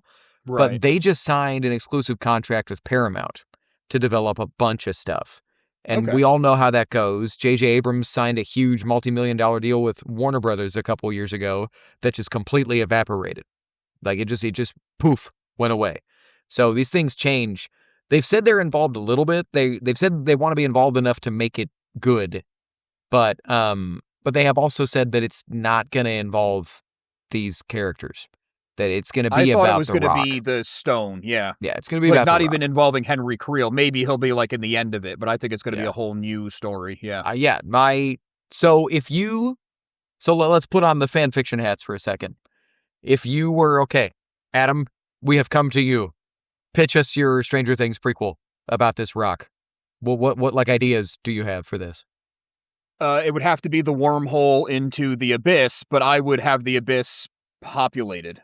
Like alien species, whatever. Not just because it would look cooler, but the Mind Flayer would be the point of origin of evil then, and the Mind Flayer consumes everything on its planet. There's nothing left. Now it's using Vecna to get through to another planet to consume. Cool. Make it an eater of worlds. Yeah, you'd be watching it. You'd see what the abyss was before, and you'd watch the Mind Flayer just make it like that. Earth-ish. Not humans and stuff, but make it something. That's cool. That right on. I mean, wow, that's a better topic than what I was going to say. I literally just came up with that when you asked. I was going to say about it before. I would go into, I know they get into this in the play a little bit, but I would go into the Manhattan Project of it all. And I would steer into that, make it, the problem is, I mean, you have to make it different than what's come before. I don't think you can do kids again. But I would have it be like, government conspiracy and almost like, I guess, X-Files adjacent, where you have, maybe it's Brenner's dad as one of the main characters, and you're seeing just kind of basically it's an Alien First Contact thing, where it's how they first breached that gap and got that rock and where that comes from. But it's the government conspiracy element of it. Jump back to like the 40s and 50s. And you could do, I guess, maybe even, well, I guess Cold War, they did that in Stranger Things. But you could do silly 40s, 50s B-movie sci-fi stuff with government conspiracies. That kind of makes me want to give you another little spoiler. Oh, okay, hit me. In the play opens on a Navy captain set before even the like when they do the flashback, they go from the 80s to, I think it's the 60s when Joyce is in high school. Yeah. This is in the 40s. You're going 20 years further back, and it's Captain Brennan on a ship, and they encounter some weirdness out there. Yeah. So that would be the era of the Manhattan Project, and that actually ties in a lot better than doing a whole separate wormhole dimensional thing, because, like, Jane's mom, that was all based on, like, MK Ultra, so it's already based on real things that happened. Yeah. So I actually really like your theory. Well, and you could do both, right? That's true. Yeah. But I mean, one could lead to the other. The fall of the abyss, or the abyss of the abyss, or whatever you want to call it, would make for a really dope movie. I would watch that. Meet some new alien character that just their world gets destroyed by the Eater of Worlds. Yeah. But, all right. So we've run the gamut here. All that to say, we like Stranger Things. I am very sad to see it gone, but I will keep watching I am, it. but, sorry. No, go ahead. I was going to say I am, but we can keep watching it, because the only series where it's like, oh, this ruined the show for me, it is Game of Thrones. Yeah. Because every now and then I want to rewatch it, and I get through like a season, maybe a season and a half, and I'm like, why?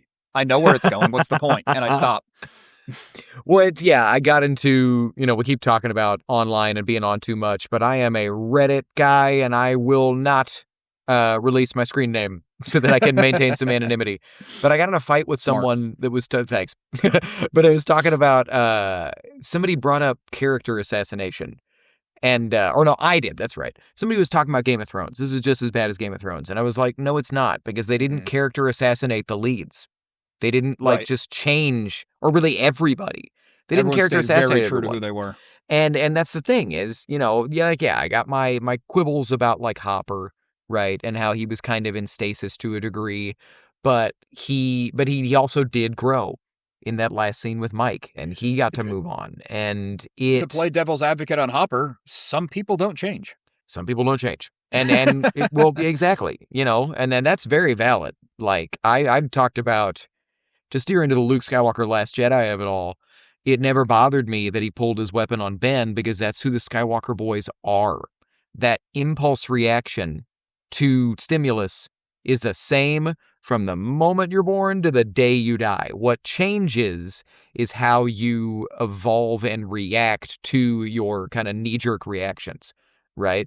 That's a hard tangent, but that's why that never bothered me. What bothered me was that him. take a lot. Thank you. What bothered me was him staying on the island. It's like, okay, like at this point, we're just changing it just to be interesting, in my opinion. But, but I can have my quibbles about Hopper, but the characters stayed consistent, and I love that through line of that every single one of the characters stayed consistent while also they grew, all of them, except for the jock in season 4 that just went full douchebag and then got ripped in half. You need a villain. You need a villain. Never go full douchebag. But okay. So all that to say, we liked. We didn't. It wasn't perfect, because nothing is. But we like Stranger Things season 5. Leave your reviews in the comments below. Let us know if we're stupid. I mean, be nice about it. But I know you won't, because it's the internet. Respectfully, we're stupid. If that's what you want to say. But so. Would you have any other closing thoughts for this show? I guess just to like defend the show in some way, there's no way that they could end it and everyone's like, yep, they did it. That's it. That's all I needed. Like, there's just no way. It's impossible. Yeah. Especially after a 9-year run. Yeah. Valid. And people will forget as time goes on that there were the gaps. I mean, you'll see it when you turn the show on and you're like, it has not been 6 months. These kids are 35 years old. Right. It's like they've all got facial hair now. But it's I don't think that's egregious as people make it out to be. I will say it bothers me, but I'll take this tangent. This is the last time I'm going to talk about Stranger Things on the internet. It's so silly, but to me, I think I love the ending that we got with them growing up, but I would have loved a version where 3 years pass in the real world, 3 years pass on the show, just to grow the mythology in that way. Yes. But seeing where it ended, with them graduating high school and moving into adult life, bottom line, that was the perfect ending for Stranger Things. That was the perfect ending. I think that this show, it did outgrow what it was probably initially intended as, because nobody expects success to that degree, right? And in some ways, yeah, especially now. And in some ways, the type of story the Duffer Brothers are suited for, I think, was kind of outgrown by the success of this show, where it demanded budget and spectacle and what they've always been good at. The Duffer Brothers, what they have always been the best at. Even back in season 1, they've been best at the emotional stuff. The weakest part for me of season 1 is the final quote-unquote battle with the Demogorgon in the school. Partially because you can see the budget on its sleeves, right? But season 1 is so good because it's very Hitchcocky. You don't see the monster a lot. Yeah. And then as soon as you're seeing it, I think that I think they ran out of money, and it wasn't as strong. The strength of that season, of season 1, the strength of that sequence is Mike and Eleven saying goodbye, right? Yeah. And the season 1 doesn't end with a big bang, shoot 'em up crazy thing. It ends with them all moving on with their lives and missing Eleven. Season 2 doesn't end with the fight against all the Demodogs. It ends with the snowball. And you get the moving on. Season 3 ends with Hopper's "you think he's dead" letter, right? Yeah. Season 4, you get a little bit of a wrap up, but not much because it's kind of a cliffhanger. Well, then you were in the end game then, yeah. Yeah. It was always going to end with the emotions being the big finale and not some crazy, wild, blow your mind fight to me. So I think this was always what it was going to be. Yeah, that's not the point of the show. Yeah. Yeah, I'm with you on, like, I wish they made season 1, and then 10 months later we got season 2, and 10 months after that we got season 3. That, in a perfect world, yeah, that's absolutely how it works. The kids age as they're supposed to. But I'd rather take what we got than them recasting. Would have been horrible. Oh, yeah. CG to age them down. Don't do that. Yeah.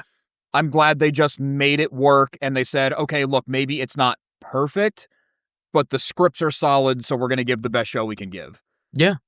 Like, what I will say about this show for the rest of my life, right, is if you were to take the pitch of Stephen King and Steven Spielberg collaborate on a 1980s coming-of-age story of 5 kids, growing up and having to fight monsters while they grow up, but 5 kids growing up in that collaboration, this is the perfect version of that. Yeah, because watch now, there's going to be a lot of lame copies coming. Oh, I'm sure.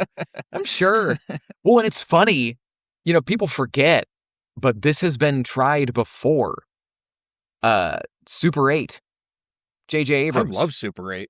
I love that movie. I think Stranger Things is way better, but there's definitely an element. There's an element of like, we've tried this before, and that one was fine, but, anyway.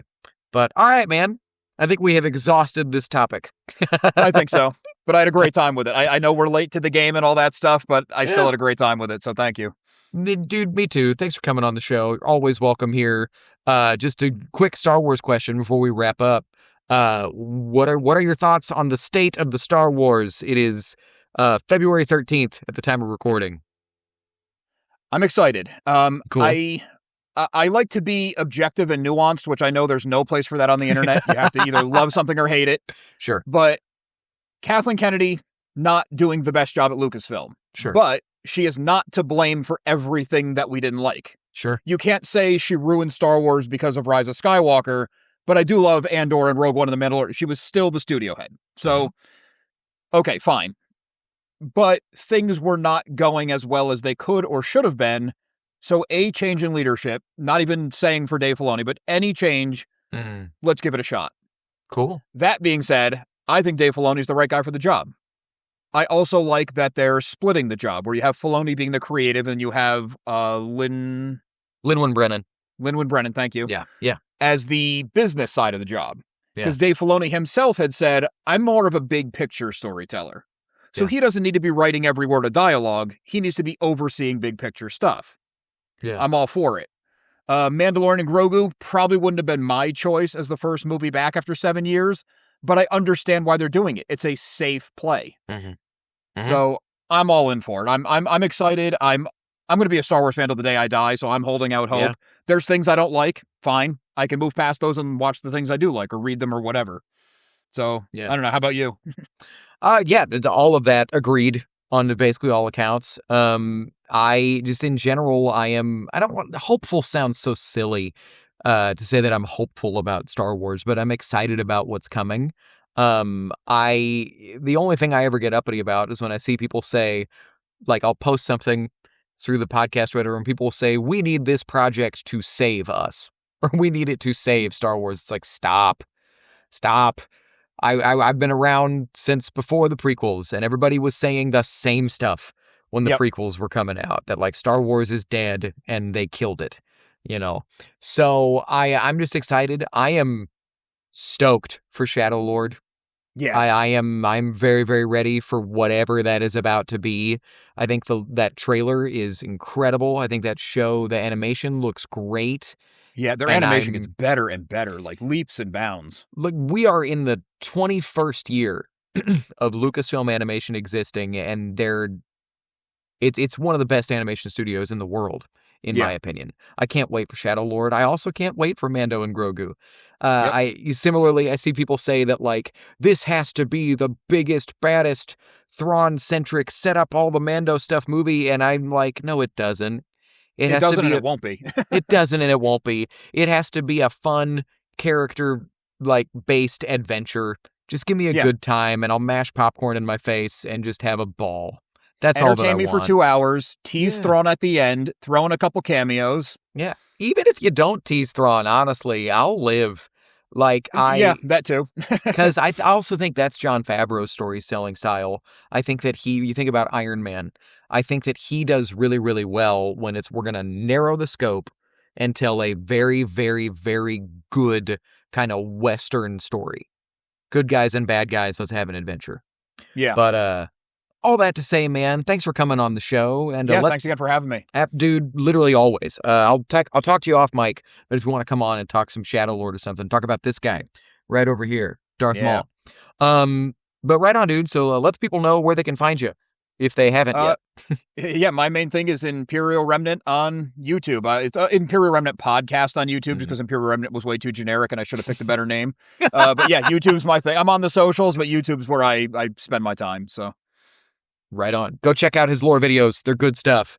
When last I talked to you, you were getting ready to do, or you had either just done or were getting ready to do the guy in the cantina. I forget the name of the force vampire species, but he's got the tendrils that come out of his face. Yes, that one actually did really well. I did all the cantina stuff. All the Tales from Mos Eisley Cantina I did. I did all the Tales from Jabba's Palace, Tales of the Bounty Hunters. Those all did pretty well for me, so. Love that. Go check out that stuff. Imperial Remnant Podcast on YouTube. But thanks for coming, man. This was awesome. Whether or not you like Stranger Things Season 5, let us know. I'll engage with whatever. But that being said, remember, we are not the force of others, you are, and the force of others will be with you always. And I need to hit stop.